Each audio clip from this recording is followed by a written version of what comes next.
투자에 대해서 조금 더 깊이 있는 고민을 해보는 시간. 오늘은 4차 산업혁명입니다. 4차 산업혁명이라는 단어 자체를 이런 단어를 쓸 수 있겠는가 거기에 대해서 좀 부정적인 분들도 계세요. 1780년대 영국에서 시작한 산업혁명은 우리가 정립된 단어인데 그 이후에 2차 산업혁명 이거는 1870년대 이렇게 이야기를 하죠. 그러니까 19세기 후반. 그 다음에 3차 산업혁명 1960년대 이렇게 이야기를 하고, 그리고 2010년대부터 보통 4차 산업혁명이라고 이야기를 합니다. 근데 일단 어느 정도 유용성은 있는 것 같아요. 우리가 이거를 학문적으로 그렇게 정의할 수 있느냐를 떠나서 좀 유용하게 써보려고 그러면, 그리고 현실을 좀 더 깊게 이해하고 해석해보고 전망해보고 투자의 포인트를 찾으려고 그러면 1차, 2차, 3차, 4차 이렇게 산업혁명 구분해보는 게 도움이 된다고 봅니다. 근데 많은 분들이 이제 4차 산업혁명에 대해서 기술이라는 관점에만 주목을 하는데 이거를 투자의 관점에서 한번 생각을 해보죠. 그리고 그러면 지금 이 4차 산업혁명이라고 한다면 사실 1차, 2차 산업혁명 때는 우리가 주식 투자에 대한 기록이 잘 없는데 3차 산업혁명은 이게 불과 몇십 년 안 됐잖아요. 1960년대니까. 그때는 어떤 일이 있었지? 그리고 그 이후에 어떤 일이 발생했지? 이런 우리가 과거의 패턴을 충분히 생각을 해볼 수 있습니다. 그렇기 때문에 투자에서 굉장히 중요한 포인트들이 나올 수 있다고 봐요. 먼저 산업혁명 이야기부터 해보죠. 1차 산업혁명이라고 하는 건 아시다시피 영국에서 증기기관, 우리가 인간이나 자연의 힘이 아닌 새로운 동력이 나왔습니다. 그래서 그전에는 불가능했던 일들을 하기 시작을 한 것이죠. 그러면서 이제 그 1차 첫 번째 산업혁명 이후로 어떤 일이 생겼습니까? 그거를 시작한 영국이 어마어마하게 성장하는 것이죠. 1780년대 영국의 산업혁명이라고 이야기하고, 그리고 1814년 프랑스와의 나폴레옹 전쟁 끝내고 난 다음에 1820년대부터 영국이 금융 시스템을 근본이제로 완전히 정립시키고 하면서 이 산업의 힘과 금융의 힘을 가지고 전 세계를 지배하기 시작합니다. 그러면서 이게 시간이 지남에 따라서 그전에는 불가능, 그전에 배라고 하는 게 다 나무로 만들죠. 그리고 사람의 힘이나 아니면 바람의 힘을 가지고 움직이는 범선 이런 게 주로였는데, 그 나무로 만들다 보니까 거기다 포를 실어봤자 얼마나 쉽겠습니까, 그죠? 근데 이제는 이 산업혁명 이후로 철이 핵심이 되면서 쇠로 된 배가 나옵니다. 철선이 나오고 거기다가 이제 어마어마하게 포를 싣고 다니면서 전 세계를 지배하기 시작하는 이 1차 산업혁명이 결국 영국의 헤게모니, 전 세계 헤게모니, 패권을 만들어줬죠. 우리가 그걸 팍스 브리테니카라고 부릅니다. 영국에 의한 세계 평화 이렇게 부르는데, 2차 산업혁명은 어떤 거였냐면 영국에서의 핵심이 아니고 이게 전기 동력 이렇게 이야기를 하는데, 어마어마한 규모의 기계제 대공업을 이제 2차 산업혁명으로 이야기를 하는데, 이게 1870년대부터 시작을 하죠. 핵심은 그러니까 똑같은 전기기관이긴 합니다만 어마어마한 에너지를 만들어내기 시작을 합니다. 그리고 그 이전에 하고는 차원이 다른 철강 산업이 핵심이 돼요. 그 과정에서 이제 많은 일들이 있었죠. 가령 프랑스하고 독일 사이에 프로이센이 등장해서 1870년에 파리를 공격해서 파리를 점령해버리고 독일 왕 대관식을 베르사유에 하고 난리가 아닙니다. 그때 유명한 게 이제 이 프랑스하고 독일 사이의 앙금이라는 게 이때부터 2차 대전까지 가는데 그 이전에 나폴레옹 전쟁이 있네요. 근데 그때 이 프랑스하고 독일이 이렇게 오랫동안 서로 싸웠던 이유가 이 2차 산업혁명 때문이에요. 왜냐하면 독일에는 석탄은 굉장히 루르 지방에 석탄은 굉장히 많이 나는데 철광석이 없어요. 근데 프랑스에는 알사스 로렌 지방에 철광석은 굉장히 많이 나는데 석탄은 또 부족한 그런 상황이었던 것이죠. 근데 지금도 그렇습니다만 철강 산업의 핵심은, 철강은 에너지를 같이 달고 가야 됩니다. 왜냐하면 거대한 용광로에다가 철을 녹일 만큼의 어마어마한 에너지가 필요하죠. 이게 석탄으로 해왔거든요. 지금도 석탄을 굉장히 많이 의존하고 하다 보니까 산업의 영역에서 온실가스가 철강 산업이 많이 나옵니다.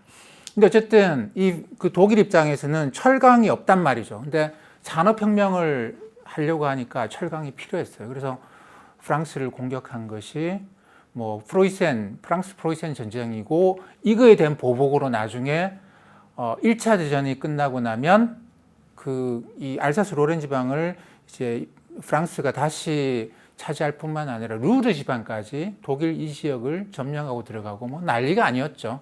그러면서 다시 또 2차 대전이 터지고 뭐 이런 일들이었습니다.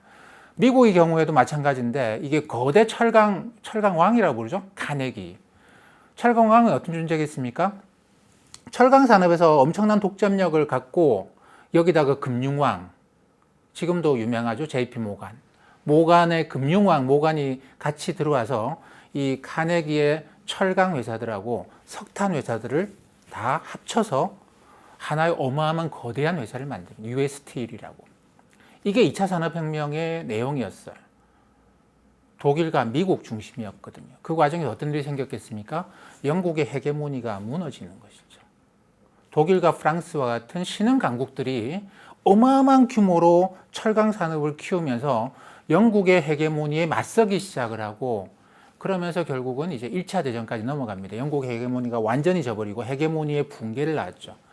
1차 산업혁명이 전 세계 패권 국가 영국을 만들었다고 한다면, 2차 산업혁명은 후발 국가들이 급속도로 산업화를 시키면서 기존의 헤게모니를 붕괴시키고 들어간 게 2차 산업혁명이라고 봐야 됩니다. 3차 산업혁명은 성격이 좀 다르죠. 이건 이제 컴퓨터입니다. 핵심의 IBM 같은 게 등장하죠. 1960년대 IBM이 드디어 이제 서버, 우리가 요즘은 서버라고 이야기를 하나요? 그러니까 그 이전에는 이제 뭐 PC라고 하는 개인용 컴퓨터는 우리나라 시장에도 90년대 들어오죠. 전 세계 미국에서 80년대부터 시작하는 것이고, 그 이전에 컴퓨터라고 이야기하는 거는 기업들이 쓰는 거예요. 그러니까 뭐 서버 같은 거 놓고 이렇게 단말기 뽑아가지고 뭐 전산 처리하고 이러는 건데, 이 시스템이 이제 IBM이 가장 앞선 그런 거였죠. 이게 그래서 어떻게 보면은 이 3차 산업혁명은 1960년대 시작을 했는데, 핵심은 반도체입니다. 메모리 반도체뿐만 아니라 이게 우리가 흔히 말하는 인텔의 칩, 뭐 AMD, 인텔 이런 칩, 전산 처리할 수 있는 칩. 요게 이제 이 3차 산업혁명의 핵심이죠. 이게 무엇을 만들었겠습니까? 패권의 관점에서 미국의 패권을 만들었어요. 미국이 패권 만들었어요. 그걸 통해서 미국은 결국 냉전을 종식시킬 수 있을 만큼의 전 세계를 아우를 수 있는 막강한 군사력을 가졌는데, 이게 로켓 쏴 올리는 거는 소련이 훨씬 더 빠르고, 그쪽으로는 소련의 과학자들이 수학 잘하는 것 같아요. 수학 잘하는데, 이 컴퓨터의 도움으로 해서 미국은 훨씬 더 정교한, 사람이 계산하는 거를 능가하는 엄청나게 정교한 과학기술을 이제 발달시키기 시작했습니다. 칩을 만들고, 이 칩을 여기다 저기다 내장 넣으면서 사람으로서는 도저히 따라올 수 없는 그런 새로운 산업화 단계를 만들고 글로벌하게 패권을 장악한 것이죠. 팍스 아메리카나라고 볼 수가 있습니다. 지금 4차 산업혁명은 어떤 거겠습니까? 후발주자들이 치고 올라오는 거거든요. 근데 이번에는 이제 핵심은 데이터라고 이야기합니다. 뭐 빅데이터라고도 이야기하고, 데이터들을 이동을 시켜야 되잖아요. 뭘로 하겠습니까? 뭐 초연결성 이런 이야기를 해요. 5G라고 하는 게 이 데이터, 만들어진 데이터를 어디론가 보내야 되는데, 그 데이터를 보낼 수 있는 어마어마한 고속도로를 만든다라고 하는 게 5G거든요. 데이터는 어디서 만드냐? 여기저기다가 기계들을 갖다 놔야 돼요. CCTV. 데이터를 생성합니다. 공장 자동화, 이 단계에다가 기계들을 놓고 여기서 데이터를 생성해요. 그러면 이 기계들이 생성한 데이터를 어디론가 보내려고 하면, 거기다 직접 하면 그게 이제 빅데이터가 되고 데이터 센터에 집중이 되는 거고, 거기서 이런저런 걸 돌려가지고 인공지능이든 뭐든 돌려가지고 어떤 거를 만들어내거나 어떤 의사결정을 하거나 이렇게 되는데, 이 데이터를 생성하는 거는 우리가 흔히 말하는 사물 인터넷이라고 하는 것이죠. IoT. 이렇게 해서 연결된다고 볼 수 있습니다. 이 모든 과정의 핵심은 데이터예요. 근데 그 과정에서, 그러니까 5G 단계에는 이 5G라고 하는 건 데이터 연결망이 되는 것이고, 근데 이 미국이랑 중국이랑, 미국은 그 생각을 하는 것이죠. 이번 산업혁명이 2차 산업혁명처럼 기존의 미국의 패권을 무너뜨릴 수 있다는 겁니다. 이 때문에 미국의 생각은 4차 산업혁명 단계에서 중국과는 관계를 끊어 나간다라는 거예요. 왜냐하면 이게 기계들이 들어오잖아요. 그러니까 4G까지는 그냥 스마트폰만 가지고 했는데 5G부터는 사람이 컨트롤하지 못하는 기계들이 이제 데이터를 만들어서 데이터를 전송합니다. 어떤 데이터가 중국의 서버로 넘어갈지 모른다라는 것이 최근에 틱톡 미국 내 금지시킨 것도 그런 거죠. 미국의 데이터가 넘어간다라는 그런 차원이에요. 이런 식으로 미국의 데이터가 넘어갈 수 있는 것은 중국하고 관계를 다 끊어가고 있는 단계라고 봐야 되는데 이게 이제 4차 산업혁명 단계에서 미국의 패권이 와야 되는 거를 막겠다. 근데 지금 그쪽에서 가장 앞서가 있는 게 중국인데 중국은 이미 이쪽에서 데이터를 처리할 수 있는 인공지능, 그러니까 그 사람들 얼굴 인식하는, 안면 인식하는 이런 거 보면 중국이 놀랍도록 아주 높은 단계까지 올라와 있습니다. 어떤 영역에서는 미국보다 더 앞서 나간 영역들이 꽤 있어요. 이런 걸 보게 되면 이미 이 인공지능 처리하는 단계에서는 다 돼 있고 데이터 센터라는 건 어려운 거 아니고 그리고 5G는 지금 중국이 가장 앞서가 있고 앞으로 기계들이 여기저기 만들어질 것이고 이 단계에서 미국이 중국을 컨트롤할 수 있는 것은 어떤 영역이겠습니까? 이 기술은 다 가져 있어요. IoT 기술 갖고 있고 데이터 센터, 빅데이터를 처리할 수 있는 그런 것들을 다 갖고 있습니다. 그럼 미국이 중국을 제어할 수 있는 것은 이 도로밖에 없다고 봐야 되겠죠. 그렇기 때문에 5G를 갖고 미국하고 중국 사이의 갈등이 심해진다고 봐야 됩니다. 자, 이런 식으로 생각을 해보시면 이 1차, 2차, 3차, 4차 산업혁명이라고 하는 구분이 그렇게 자기적이고 인위적인 게 아니고 나름 굉장히 중요한 의미를 갖고 있는 것만은 분명하다. 이게 글로벌 패권 그리고 지금의 미국과 중국 사이의 갈등 구조를 이해하는 데도 굉장히 핵심적인 키워드가 된다고 볼 수 있습니다. 4차 산업혁명이라고 하는 것은. 자, 그러면 그 다음에 패권 문제를 떠나서 투자 문제를 한번 생각을 해보죠. 이게 투자에서 어떤 의미가 있을 것인가. 저는 그런 이야기를 하는데 조금 떨어져 있습니다만 1차 산업혁명 이후에 이제 철이 대량으로 생산되고 철로 된 제품들이 만들어지면서 인간 세상을 가장 많이 바꾼 거는 아까 이야기했던 증기선, 철선하고 철도예요, 철도. 근데 한번 철도를 사람들이 보고 나니까 영국에서 철도가 1820년대 처음 건설된다고 하거든요. 미국의 경우에는 그게 1860년대인가? 50년대인가 60년대인가 처음 철도가 이제 좁은 구간에서 운행을 시작을 하는데 한번 기차를 본 사람들은 다시는 운하 관련주 이런 거 투자를 안 하더랍니다.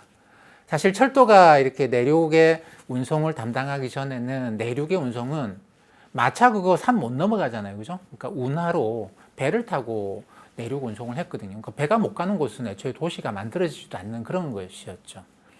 근데 그래서 이제 철도가 들어오기 전에는 사람들은 운하 관련주 이런 거를 이제 가장 핫하게 거래를 하고 있었는데 한번 철도가 딱 깔린 거 돌아다니는 걸 딱 보고 나서부터 철도 주식은 어마어마하게 비싸게 거래가 되고 운하 관련주는 굉장히 싼 가격에 거래가 되더라는 겁니다. 흔히 말하는 저가주, 가치주가 되고 성장주가 돼버린 것이죠. 이 가치주와 성장주 역사는 그러니까 굉장히 오래됐습니다. 이거는 기술의 문제입니다. 기술의 문제. 새로운 기술이 나오고 이게 세상을 바꿀 것 같다 싶은 생각을 사람들이 하면 그걸 성장주라고 봐서 굉장히 높은 가격에 거래를 해요. 그리고 이 기술에 밀릴 것 같다. 얘는 밀릴 것 같다. 가령 뭐 철도와 운하의 관계인데 이거는 이제 이렇게 외면해버리는 그런 주식이 되는 것이죠. 사람들이 이걸 개념화시켜서 가치주, 성장주라고 이야기를 합니다. 근데 사람들이 그렇게 완전히 성공적인 기술만 막 이렇게 가격 끌어올리는 게 아니고 어떻게 보면 택도 없는 기술, 그것도 막 사람들이 야 이게 세상을 바꿔 나갈 거야 라고 한 번씩은 좀 과도하게 흥분할 때가 있겠죠. 그게 2000년에 닷컴 버블이라고 하는 것이죠. 그냥 뭐 아무것도 없고 페이퍼 컴퍼니, 그냥 종이밖에 없는 회사인데 이메일 시스템이 있다라고 해서 뭐 이 기업의 주가가 엄청나게 올라가는. 야, 이메일이 기존의 메일을 그러니까 우편 시스템을 완전히 바꿀 거잖아. 그러면 이 기업들이 엄청나게 성장할 것 같다. 그러면서 주가가 막 올라가는 기업들이 꽤 있었거든요. 근데 그때 제가 그런 생각을 했습니다. 2000년에. 아니, 나도 메일 시스템 정도는 만들 줄 아는데 이거는 독점력이 없는 기술이에요. 이거는 그냥 쉽게 퍼져버리는 그런 기술인데 그런 걸 갖고 있는 닷컴 기업들의 주가를 엄청나게 끌어올리는 게 이거는 아니다. 이건 버블일 뿐이다라고 생각할 수밖에 없었어요. 근데 그런 경우도 꽤 있었죠. 그런 경우도 꽤 있었는데 그냥 단순한 버블, 새로운 기술, 그거는 굉장히 일반적인 기술이에요. 그러니까 기존 기업들이 그걸 채용하면 돼요. 새로운 기업들이 굳이 나와서 기존 기업들을 파괴시키는 이메일 이런 거는 파괴적 혁신이 아닌 것이죠. 인터넷, 홈페이지 만들고 이러는 거는 기존 기업들을 파괴시키는 기술이 아니고 기존 기업들이 그 자기 홈페이지 만들면 돼요. 만들면 되는 거기 때문에 닷컴 버블은 그래서 그냥 버블로 끝나버렸던 그런 것이죠. 근데 2010년 이후로 나오고 있는 이 아마존, 애플 이런 애들의 움직임, 페이스북이 어떻고 구글이 어떻고 하는 얘네들의 움직임을 이게 기존 기업들이 이걸 채용해서 바뀌어 나갈 수 있는 이메일 시스템이나 홈페이지와 같은 걸로 볼 수가 있느냐라는 것이죠. 아니거든요. 이거는 기존의 기업들을 파괴시키는 파괴적 혁신인 것만은 분명합니다. 그래서 2010년에 잠깐 성장주가 뭐 난리가 났다가 곧바로 폭락을 했는데 2010년 이후부터는 이 성장주하고 가치주 사이에 성과 괴리가 계속 확대되어 가고 있습니다. 그런 것이죠. 사람들이 한번 본 것이죠. 새로운 파괴적인 기술을 보고 나니까 이거에 의해서 앞으로 쇠퇴해 나갈 것이다라고 하는 기업들에 대해서는 사람들이 투자를 안 하고 이 새로운 기술을 갖고 있는 기업들에 대해서만 어마어마하게 몰려들면서 가격을 확 끌어올려 버리는 이런 일이 발생하더라는 겁니다. 자, 3차 산업혁명 1960년대도 그런 일이 있었겠죠. 그때도 새로운 기술, IBM이 컴퓨터 만들고 이런 걸 보면서 사람들은 야, 세상이 바뀌겠다. 이제 그냥 사람들이 사람들을 마구 모아놓고 일을 하고 이런 식의 그리고 이런 뭐 좀 잡다한 일들만 계속 쌓여가는 이런 시스템은 공장, 회사 시스템은 이제는 망하겠구나. 컴퓨터 한 대가, 컴퓨터 시스템이 이 모든 걸 바꿔 나가겠구나. 물론 제일 먼저 바뀐 거는 주식거래소예요. 주식거래소입니다. 우리나라 처음 주식거래소 만들 때부터 여기 전표 처리하는 걸 자동화하는 거 이런 것들이었기 때문에 뭐 거래소나 증권시장이 이걸 제일 먼저 받아들이긴 했지만 어쨌든 세상이 확 바뀌겠다라는 것을 알게 됐던 것이죠. HP 같은 경우에도 1960년대 말이 되면 이 계산기라고 하는 거를 사람들이 쓸 수 있는 계산기를 이제 만들기 시작합니다. 기존의 시스템이 바뀌어 나가는 것을 사람들이 느끼기 시작했죠. 어떤 일이 발생했겠습니까? 지금과 비슷한 일이 발생했어요. 그러니까 지금의 현상을 이거를 이제 빵이나 이런 식으로 표현하잖아요. 빵이니 마가니 이렇게 표현하는데 그때는 뭐라고 표현했냐면 Nifty 50라고 표현했습니다. 근사한 50개의 종목들.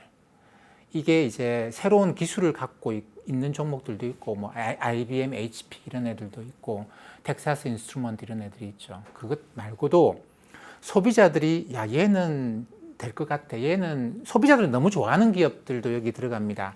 디즈니 같은 회사들도 있고 그다음에 뭐 코카콜라, 펩시코 이런 애들도 있고 뭐 이런 식으로 소비자들이 P&G 이런 것도 있죠. 프록터 앤 갬블 뭐 이런 식의 소비자들이 얘들을 높게 평가하는 기업들이 50개 정도가 있었는데 당시의 기록을 보면 얘네들의 P가 지금 이 기업들처럼 50배, 100배씩 가요.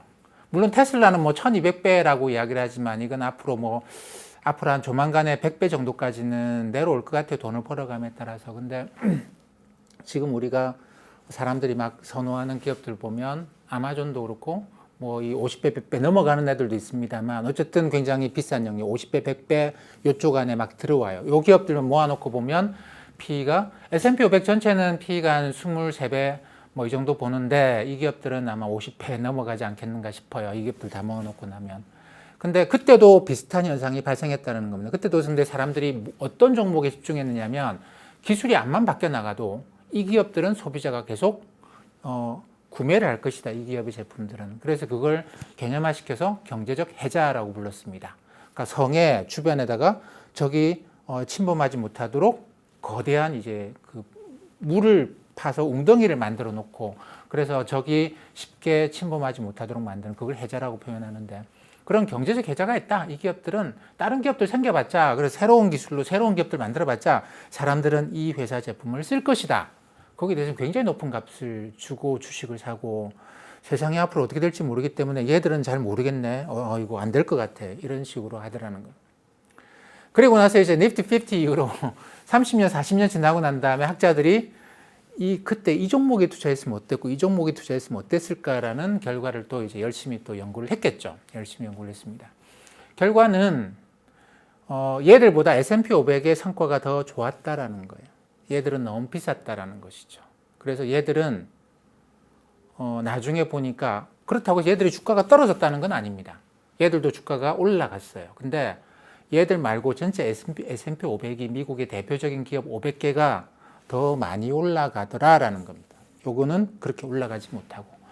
워렌 버핏이 주로 활동하던 시기였죠. 워렌 버핏이 이제 80년대 들어와서 자기가 그동안 환상적인 수익률을 얻어왔다라고 이야기한 구간이 요 시기에 나는 요거 안 샀다라는 겁니다. 워렌 버핏 이야기. 나는 이런 비싼 주식 안 사고 요 중에서 좋은 주식을 찾아봤다. 그랬더니 어마어마한 성과가 나오더라. 그러니까 워렌 버핏은 벤자민 그레이엄한테 배웠는데, 그때 벤자민 그레이엄한테 같이 배운 사람들을 내가 다 추적을 해봤더니 이 사람들이 다들 이런 니프티 50 종목 안 사고 요 중에서 좋은 종목들을 고르는 그런 노력을 해서 내가 확인해 봤더니 다들 어마어마한 수익률을 누렸더라. 이게 이제 워렌 버핏 신화의 시작입니다. 근데 지금도 비슷한 현상이죠. 요 기업들과 빵이라고 이야기하던 이 기업들 사이의 괴리가 심각합니다. 아마 세상이 바뀌고 시간이 지나고 나서 보면 결국 3차 산업혁명 때랑 똑같은 이야기를 하게 될 것 같아요. 그때 빵 사는 것보다 그냥 S&P 500 사는 게 나았을 것 같다. 근데 사람들은 S&P 500에 대해서는 불안해하는, 그러니까 그냥 큰 기업에 대해서는 불안해하고 이 기업에 대해서는 안심합니다. 왜냐하면 이거는 소비자들이 버릴 것 같지가 않아요. 이건 계속 가져갈 것 같습니다. 굉장히 위험한 투자예요. 그 주가 너무 많이 올라가고 많이 떨어질 수 있는데 라고 이야기하는 사람도 있습니다만, 이걸 위험한 투자라고 이야기하는 사람도 있습니다만, 그걸 산 어떤 분들은 아니 이게 더 안전한 투자인 것 같다. 지금 이 돈은 10년, 20년 갈 수 있는데 10년, 20년 후에 이 기업이 살아남은 기업 얼마나 있을까? 이 기업은 살아남아 있을 것 같은데, 그렇기 때문에 나는 살아남아 있는 기업에 투자를 한 것이고 결국은 살아남아 있으면 주가 올라가겠지 이렇게 생각한다면 이건 안전한 투자이기도 합니다. 근데 이제 이 S&P 500 안에 보면 지수라고 하는 게 좋은 게 뭐냐면 안 되는 기업들 탈락시켜요. 탈락시킵니다. 미국의 전체 500개 기업에 못 들어가면 그 탈락시켜버리기 때문에 S&P 500에 투자한다는 이야기는 이 안에 있는 기업이 지금 망할 때까지 내가 이걸 들고 있어야 된다는 게 아니에요. 어느 정도 나빠지고 나면 탈락해버리고 새로운 기업을 집어넣기 때문에 나름 S&P 500은 그만큼의 미국 경제 전체를 유지해 간다는 겁니다. 그렇기 때문에 요 기업은 살아남아 있을 것 같아라고 투자하는 것보다는 그냥 지수에 투자하는 것이 더 유리한 방식이고 더 안전한 방식일 수 있다라는 생각을 합니다. 그게 3차 산업혁명에서 우리가 얻은 결론이라는 것이죠. 그래서 빵보다는 S&P 500 저는 그렇게 생각을 합니다. 근데 가치주에 투자하는 것은 어떨까? 이렇게 생각해 볼 수도 있겠죠. 근데 이 가치주라고 하는 거는 사실 지수가 그렇게 공식적으로 인증할 만한 지수가 잘 없어요. 그러다 보니까 이 안에 들어가 있는 기업들은 진짜 망하는 단계까지도 계속 갖고 있는 거죠. 이게 계속 갖고 있다 보니까 이 나중에 가서 보게 되면 손실이 너무 큰 그런 문제가 있습니다. 뒤에 가서 계산을 한 사람들은 아니 괜찮았어 라고 이야기하지만 이거는 흔히 생존자 바이어스, 생존자 편이라고 보통 이야기를 하는데 서바이벌십 바이어스라고 하는 게 있습니다. 지나고 나서 보면 옛날에 망했던 애들은 빼놓고 얘는 이미 존재가 없어서 데이터도 찾기 어려워서 살아남아 있는 애들 중심으로 보게 된다는 겁니다. 근데 S&P 500 지수는 이런 문제가 그나마 가장 작은 쪽에 속하기 때문에 문제가 없는데 이거보다 더 작은 영역으로 들어가서 가치주 영역에서는 진짜 내가 운하 관련주에 투자를 하는 그런 문제가 발생할 수 있어요. 그래서 우리가 지금 4차 산업혁명이라는 거 한참 겪고 있는 중이고 앞으로도 이게 세상을 계속 바꿔 나갈 것인데 우리는 투자 아이디어를 3차 산업혁명에서 한번 찾아보자라는 겁니다. 사람들이 이거는 살아남을 것 같아라고 해서 그 비싼 주식을 사던 것, 근데 그거보다 나중에 시간이 진짜 장기적으로 보니까 S&P 500이라고 하는 게 더 좋았다. 근데 그거보다 이제 가치주라고 하는 건 어떨까? 그거보다 지금 가격이 더 싼데 이거는 나중에 가서 보면 이거는 이제 생존자 문제, 진짜 살아남을 것이냐 이 기업들이 이런 문제가 또 발생을 하는 것이죠. 그렇게 본다고 한다면 3차 산업혁명에서 얻을 수 있는 4차 산업혁명 투자의 교훈은 공신력 있는 그리고 지수를 종목을 잘 관리하는 큰 대형 종목들이 들어가는 지수에 투자하라. 이게 교훈인 것 같습니다.